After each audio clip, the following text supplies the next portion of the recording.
প্রিয় ছাত্রছাত্রী, সবাইকে আধুনিক রহিমউদ্দিন ডিগ্রি কলেজের পক্ষ থেকে জানাই প্রাণঢালা অভিনন্দন আর শুভেচ্ছা। আশা করি তোমরা সবাই ভালো আছো, বাসায় আছো, নিরাপদে আছো। তো আমরা আধুনিক রহিমউদ্দিন ডিগ্রি কলেজের পক্ষ থেকে অনলাইনের এই ক্লাস তোমাদের কাছে পৌঁছে দিতে চাই। গত ক্লাসে কিন্তু আমরা আলোচনা করেছিলাম যুক্তিবিদ্যার স্বরূপ নিয়ে, উৎপত্তি নিয়ে। যুক্তিবিদ্যার যে ইংরেজি শব্দ লজিক, এই লজিক শব্দটা কিন্তু গ্রিক লগোস শব্দ থেকে আসছে, যে লগোস শব্দের অর্থ হচ্ছে চিন্তা বা শব্দ বা ভাষা। তো আমরা শব্দার্থের দিক থেকে কিন্তু যুক্তিবিদ্যাকে বলি ভাষায় প্রকাশিত চিন্তা সংক্রান্ত বিজ্ঞান। এটা তোমরা হয়তো বুঝতে সক্ষম হয়েছ। এই চিন্তার কথাটি আমরা ভাষায় ব্যবহার করি, শব্দের দ্বারা ব্যবহার করি। তো আজকে যে অধ্যায়ে আমরা আলোচনা করব সেটি হচ্ছে যুক্তিবিদ্যার তৃতীয় অধ্যায়, যুক্তির উপাদান নিয়ে আলোচনা করব। এই যুক্তির উপাদানে আমরা দেখব পদ সম্পর্কে আলোচনা করব, বাক্য সম্বন্ধে আলোচনা করব, পদের শ্রেণীবিন্যাস নিয়ে আলোচনা করব, পদ আর শব্দ তুলনামূলক আলোচনা করব, পদের ব্যক্তর্থ এবং জ্ঞাত্যর্থ নিয়ে আলোচনা করব। এই যে বিষয়গুলো নিয়ে আজকে এই সর্বপরিসরে আজকে আমরা পদ কি, পদ ও শব্দ, সব পদই শব্দ কিন্তু সব শব্দের পদ নয়, এই নিয়ে আলোচনা করব। পদের শ্রেণী বিভাগ, পদের ব্যক্তর্থ এবং জ্ঞাত্যর্থ, এই কয়টি নিয়ে আলোচনা করব। তোমরা ছোটবেলা থেকে পদ পড়ে আসছো। যুক্তিবিদ্যা বিষয় এত কঠিন মনে হয়, কিন্তু যখন আমরা যুক্তিবিদ্যার ভিতরে ঢুকে যাই তখন দেখি যে আমরা আগেই করেছি। এই বিষয়গুলো কিন্তু আমাদের আগেই জানা। পদ সম্বন্ধে, শব্দ সম্বন্ধে, বাক্য সম্বন্ধে আমরা ছোটবেলা থেকে কিন্তু পড়ে আসছি। কিন্তু যুক্তিবিদ্যার আলোকে এগুলোকে নিয়ে আমরা আলোচনা করব। এটি হচ্ছে তোমাদের জানার বিষয়। তো আমরা আগে জেনেছি যে যুক্তির বিষয়টাকে আমরা অনুমানের ভিত্তিতে জানি। সেই অনুমানটা করতে গিয়ে কিন্তু আমাদের শব্দের ব্যবহার করতে হবে।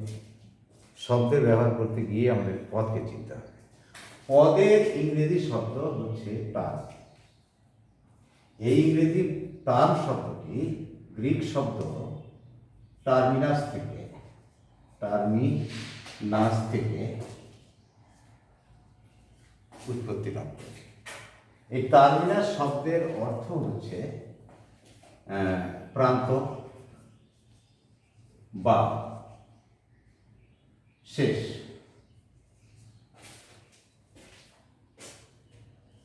যে কোনো প্রান্ত, কিসের প্রান্ত এটা বুঝতে হবে। আমরা পদকে ইংরেজিতে টার্মিনাস থেকে পেয়েছি, যে টার্মিনাস গ্রিক শব্দ। এই টার্মিনাস শব্দের অর্থ হচ্ছে প্রান্ত বা শেষ, হয় এই প্রান্ত না হলে এই প্রান্ত। কিন্তু আমরা যুক্তিবিদ্যায় দেখব বাক্যের যে প্রান্ত, সেই প্রান্তকে ইঙ্গিত করা হয়েছে। আমরা বাক্য বলে থাকি, আমরা কিন্তু প্রতিনিয়তই বাক্য বলে থাকি। তুমি কেমন আছো, এটাও একটি বাক্য। বাবা আমাকে টাকা দাও, এটাও কিন্তু বাক্য। আমরা সকাল থেকে শুরু করে রাত অবধি, ঘুমের রাত পর্যন্ত কিন্তু সবসময় বাক্য ব্যবহার করি। এই বাক্যের মধ্যে দুই প্রান্তে দুই পদ থাকে। এখন পদ বলতে আমরা কি বুঝি, এটি আমরা যদি বুঝতে চাই তাহলে পদ হচ্ছে বাক্যে ব্যবহৃত অর্থবোধক, অর্থপূর্ণ শব্দ সমষ্টি। আমরা শব্দ চিনি, শব্দ হচ্ছে বর্ণ সমষ্টি, কয়েকটি বর্ণ নিয়ে একটি শব্দ। সেই শব্দটাকে আমরা পদ সহজে বলব না যদি তা অর্থবোধক হয়, যদি কোনো যুক্তিবাক্যের উদ্দেশ্য অথবা বিধেয় হিসাবে ব্যবহার হয় এই প্রান্তে না হলে শেষ প্রান্তে ব্যবহার হয়, তাহলে তাকে আমরা পদ বলব। এক কথায় পদ বলতে আমরা সেই শব্দ সমষ্টিকে বুঝে থাকি যে শব্দ সমষ্টি নিজে অর্থ প্রকাশ করবে এবং কোনো বাক্যের উদ্দেশ্য অথবা বিধেয় হিসাবে ব্যবহারের যোগ্য হবে, এমন শব্দ সমষ্টিকে আমরা পদ বলে থাকি। বাক্যের দুটা অংশ, আম হয় মিষ্টি, এই যে বাক্যটা আমরা লিখলাম, এখানে দুইটা অংশ, একটা উদ্দেশ্য আর একটি বিধেয়। আম অর্থবোধক, মিষ্টি অর্থবোধক, সে কারণেই কিন্তু আমরা এই দুটোকে পদ বলতেছি। বাক্যে ব্যবহৃত শব্দ সমষ্টি যদি অর্থপূর্ণ হয়, নিজে অর্থ বহন করে, সেই বর্ণ শব্দ সমষ্টিকে আমরা বলতে হয়তো আমরা কিন্তু পদ বলবো না, হয় কে আমরা পদ বলবো না, হয় হচ্ছে এই উদ্দেশ্য, এইটা খেয়াল রাখবে, এইটি হচ্ছে উদ্দেশ্য, এইটি হচ্ছে বিধেয়। বাক্যের দুটা অংশ, একটা হচ্ছে উদ্দেশ্য, সাবজেক্ট অ্যান্ড প্রেডিকেট। বাক্যের দুটো অংশ, এই দুটো অংশে পদ অবস্থিত। আর এই দুটা পদের মধ্যে সম্পর্ক রক্ষার জন্যে এই হয় শব্দটা অথবা নয় শব্দটা, হচ্ছে হচ্ছে না, এমন শব্দগুলো আমরা ব্যবহার করি। এগুলো কিন্তু কখনো পদ নয়। শব্দ সমষ্টি, শব্দ সমষ্টি একটি শব্দ দিয়েও কিন্তু একটি শব্দ, একটি বর্ণ দিয়ে একটি শব্দ হতে পারে। এ, তারপরে ওই, ইংরেজিতে এ অথবা আই, এগুলো কিন্তু একটি করে বর্ণ দিয়ে একটি শব্দ, কিন্তু এগুলো কখনো পদ হবে না। পদ হতে গেলে শব্দ সমষ্টিকে অবশ্যই অর্থ বহন করতে হবে। তাহলে আমরা এতক্ষণ আলোচনা করলাম পদ কি, আমরা জেনে নিয়েছি। পদ এবং শব্দ এই দুটোও কিন্তু আমরা আলোচনা করেছি। শব্দ হচ্ছে বর্ণ সমষ্টি, আর অর্থবোধক বর্ণ সমষ্টি যখন যুক্তিবাক্যের উদ্দেশ্য অথবা বিধেয় হিসাবে ব্যবহার হতে পারবে, তখন সেটি হচ্ছে পদ। পদ আর শব্দ এই দুটোকে আমরা জানলাম। এখানে একটা কথা আমরা আলোচনা করব যে সব পদই শব্দ, সব শব্দ পদ, এটা কিন্তু ঠিক। সব পদ যখন হবে, সে পদটা অবশ্যই শব্দ হবে, কারণ অর্থবোধক বর্ণ সমষ্টি, তবেই সে পদ হবে। তো পদ হয়ে শব্দ হতে পারে, কিন্তু সকল শব্দই যে পদ হবে এমন কথা নয়। যদি শব্দ সমষ্টিকে পদ হতে হয়, তার কি হতে হবে? যুক্তিবাক্যের উদ্দেশ্য অথবা বিধেয় হিসাবে ব্যবহারের যোগ্যতা ওই শব্দ সমষ্টির থাকতে হবে। আশা করি বুঝেছ তোমরা। এখন আমরা আলোচনা করব শ্রেণী বিভাগটা কি। শ্রেণী বিভাগটা নিয়ে যখন আমরা আলোচনা করবো, তখন দেখব শব্দের ভিত্তিতে এই পদ শ্রেণীবিন্যাস করা হয়েছে। কোনো কোনো শব্দ পদবাচ্য, আবার কোনো কোনো শব্দ কিন্তু পদবাচ্য নয়। এর ভিত্তিতে তিনটি অংশে ভাগ করা হয়েছে শব্দ সমষ্টি। যেমন এক, পদ যুগ্ম,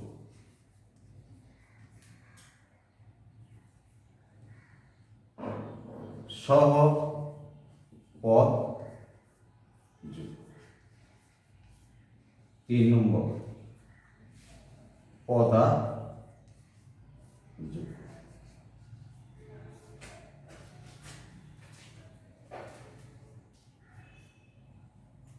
সব এগুলো হচ্ছে সব।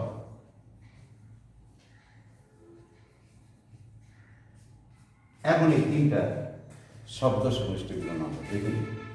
পদযোগ্য শব্দ কোনটি?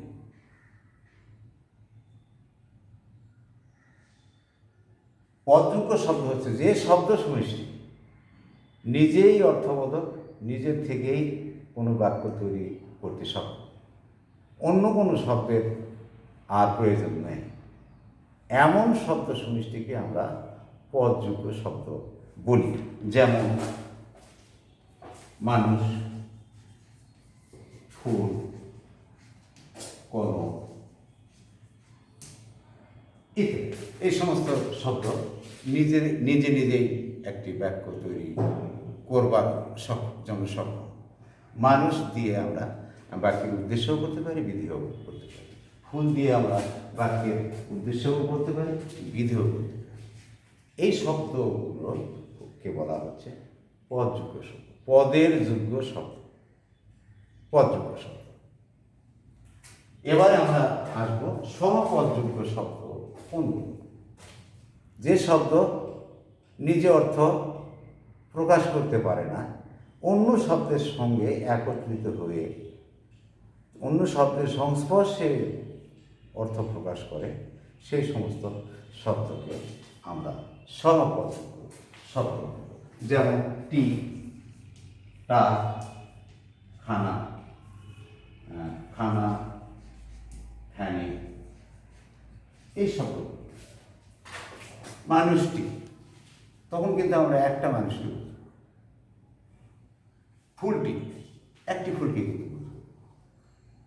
কলমটা, তখন একটা কলমকে বুঝি। এই শব্দগুলো এই শব্দের সঙ্গে যুক্ত হয়ে নিজে বাক্য তৈরি করতে সক্ষম।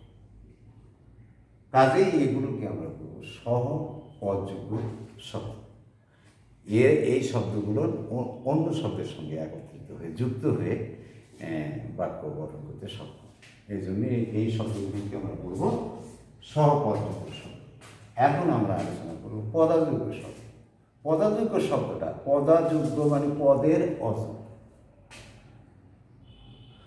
যা দ্বারা পদ হবে না, কোনো বাক্য গঠন করা সম্ভব নয়, সেগুলো হচ্ছে পদাযোগ্য শব্দ। যেমন উ, আহা, আ শব্দ, সি, মরি, এই যে শব্দগুলো, এগুলো কখনো কোনো বাক্য গঠন করতে সক্ষম নয়। এই জন্য এই শব্দগুলোকে আমরা বলব পদাযোগ্য শব্দ। বোঝা গেছে? তাহলে আমরা তিন ধরনের শব্দ সমষ্টি পাচ্ছি পদের ক্ষেত্রে। একটি হচ্ছে পদযোগ্য শব্দ, আরেকটি হচ্ছে সহপদযোগ্য শব্দ, আর একটি হচ্ছে পদাযোগ্য শব্দ, পদের অযোগ্য শব্দ। এই তিন ধরনের শব্দ আমরা পেয়ে থাকি। এখন আমরা আলোচনায় আসব পদে ব্যক্তর্থ এবং জ্ঞাতর্থ।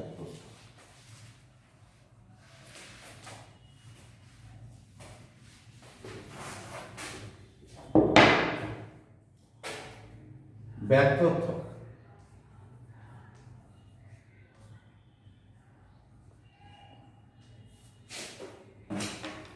পদের ব্যক্তর্থ বলতে আমরা কি বুঝি তা নিয়ে আলোচনা, এবং পদের জ্ঞাতর্থ বলতে আমরা কি বুঝি তা নিয়ে আলোচনা।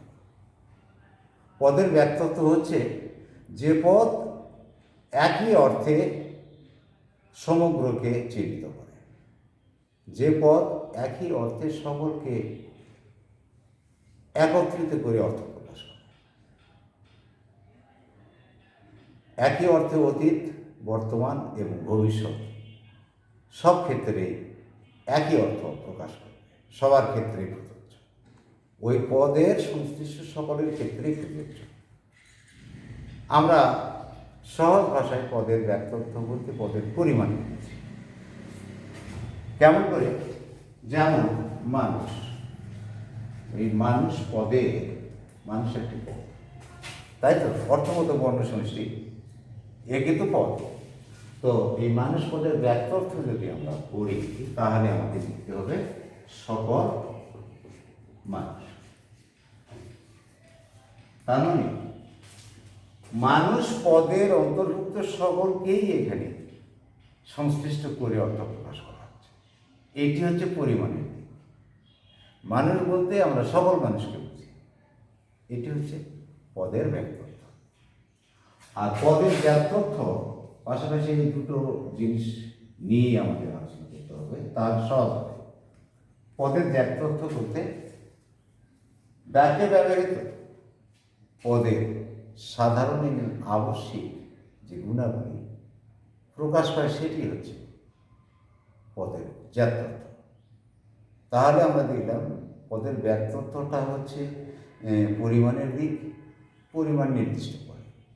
সেটা সকল মানুষ হতে পারে, কিছু মানুষ হতে পারে, তবে পরিমাণ ইঙ্গিত করবে। আর জ্ঞাতত্ব হচ্ছে গুণের দিক, ওই পদের গুণের দিক, যে গুণটার কারণে ওই পদটা। যেমন মানুষ পদেরই যদি আমরা কী করি, জ্ঞাতত্ব করি, তাহলে মানুষের মধ্যে কী গুণ আছে সেই গুণটি আমাদের উল্লেখ করতে হবে, তবেই সেটি জ্ঞাতত্ব। মানুষ হচ্ছে জীবভিত্তিক, মানুষের জীবন আছে, তাই না? আছে তো, হ্যাঁ, জীববৃত্তি, তারপরে বুদ্ধি।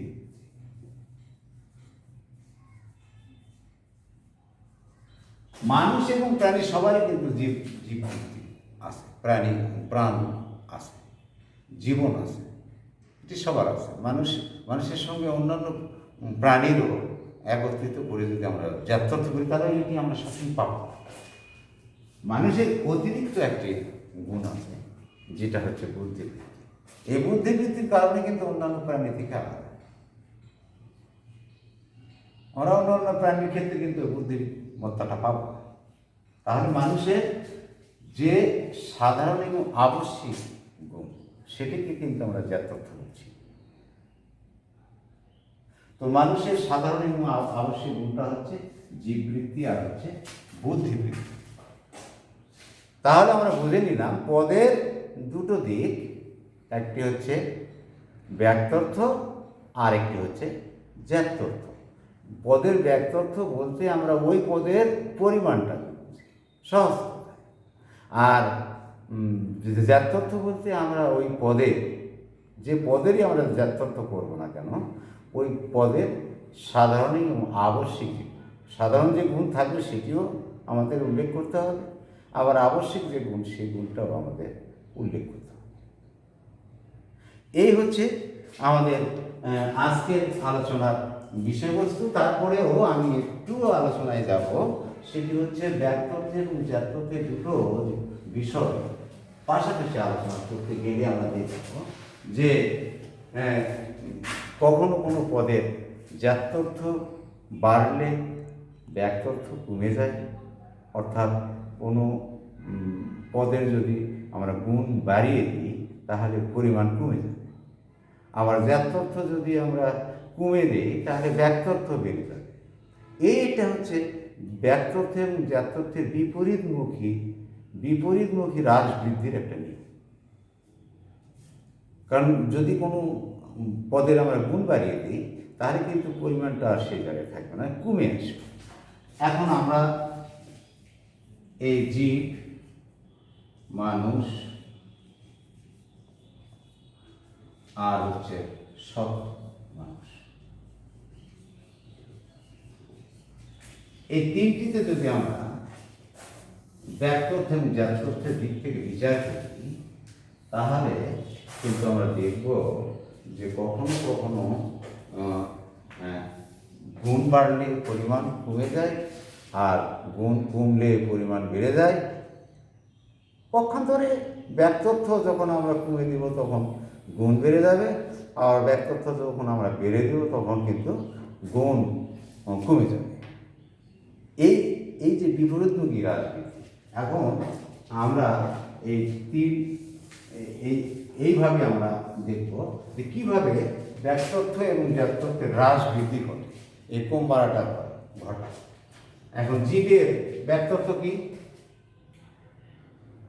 জীবের ব্যাক্তর্থ ওই জীব, আমরা সকল জীব বলবো, তাই না? সকল জীব। আর এটি হচ্ছে আমরা যদি জ্ঞাতর্থ করি, এখানে উল্লেখ থাকলে ভালো হয়, ব্যাক্তর্থ, আর এটি হচ্ছে জ্ঞাতর্থ। সকল জীবের, তাহলে আমরা যদি জ্ঞাতর্থ করি তাহলে জীবের যে গুণ, সাধারণ গুণ, সেটি কিন্তু আমরা আলোচনা করব। তাহলে জীব বৃত্তি, তাই না? এই জীব বৃত্তিটাই পাবো। আর কোনো গুণ সেখানে কিন্তু পাবো না। তাহলে আমরা দেখলাম জীবের যদি আমরা ব্যক্তিত্ব করি তাহলে সকল জীব একেবারে মানুষ, প্রাণী, গরু, ছাগল, ভেড়া সব কিছু এর মধ্যে কিন্তু পড়ে আছে, পরিমাণটা খুবই বেশি হয়ে গেছে। আর পক্ষান্তরে গুণ কমে গেছে, একটি মাত্র গুণ জীবটাই আছে, প্রাণীত্বই আছে, জীববৃত্তি আছে। আমরা মানুষের যদি ব্যক্তিত্ব করি তাহলে কিন্তু আমরা দেখছি সকল মানুষ, সকল মানুষ ব্যক্তিত্ব এই সকল জীবের চেয়ে কম তো, তাই না?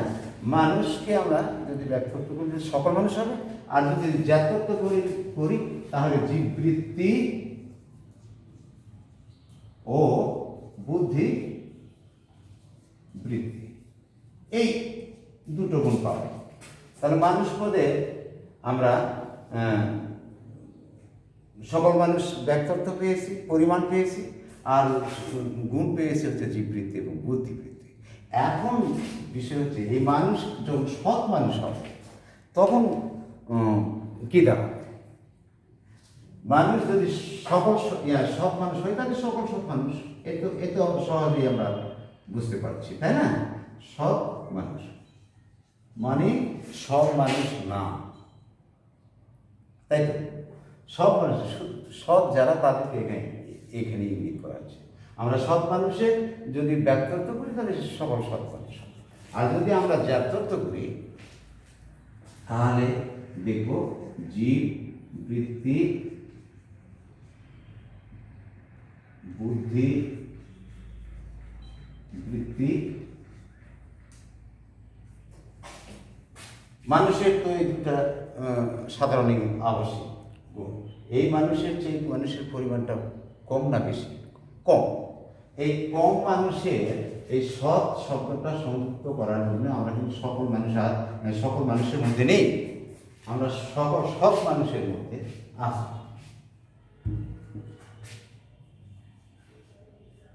সকল সৎ মানুষ, তাহলে সকল সৎ মানুষের যদি আমরা কি করি জাতত্ব করি তাহলে আরো একটি গুণ পাবো, সেটা হচ্ছে সততা।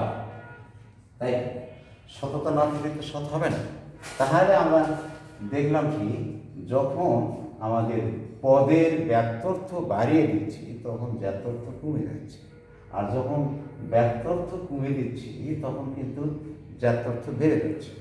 তো এই যে সৎ মানুষের সকল সৎ মানুষের তুলনায় সকল সৎ মানুষের পরিমাণ কম, এখানে কমে গেছে। এই ক্ষেত্রে জাতত্বটা বেড়ে গেছে। জীববৃত্তি, বুদ্ধিবৃত্তি যোগ হচ্ছে সততা, এই তিনটি গুরুত্বপূর্ণ সাধারণ এবং আবশ্যিক গুণ, এই তিনটি। এই সততা গুণটির কারণেই মানুষ এর পরিমাণ কমে গেছে, ব্যক্তিত্বের পরিমাণ কমে গেছে। তো এভাবেই আমরা দেখব যে যদি কখনো পদের ব্যক্তিত্ব বেড়ে যায় তাহলে জাতত্ব কমে যাবে, ব্যক্তিত্ব কমে গেলে জাতত্ব বেড়ে যাবে। পক্ষান্তরে ওই রকমভাবেই জাতত্ব যদি বেড়ে যায় ব্যক্তিত্ব কমে যাবে, আর জাতত্ব কমে গেলে ব্যক্তিত্ব বেড়ে যাবে। এটি হচ্ছে পদের জাতত্ব এবং ব্যক্তিত্বের হ্রাস বৃদ্ধির বিপরীতমুখী একটি নিয়ম। আশা করি তোমরা ভালো আছো। আশা করি তোমরা ভালো আছো।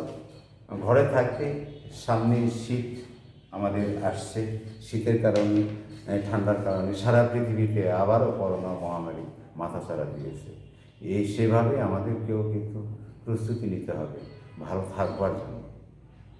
তোমরা সবসময় ঘরে থাকবে, বাইরে গেলে অবশ্যই মাস্ক ব্যবহার করবে, আর নিজেকে রক্ষা করতে হবে। একটি কথা মনে রাখতে হবে, নিজেকে রক্ষা করাটাই হচ্ছে বড় কাজ হয়ে দাঁড়িয়েছে। তো তোমরা সবাই ভালো থাকো, সুন্দর থাকো, ভালোভাবে তোমাদের আত্মীয় স্বজন নিয়ে তোমরা যারা বোঝে না তাদেরকে বোঝাবে, চেষ্টা করবে তাদেরকেও ভালো রাখার জন্য। আল্লাহ পাক আমাদের সবাইকে রক্ষা করুন, এই আশায় আজকের এই ক্লাসের সমাপ্তি টানছি। আল্লাহ হাফেজ।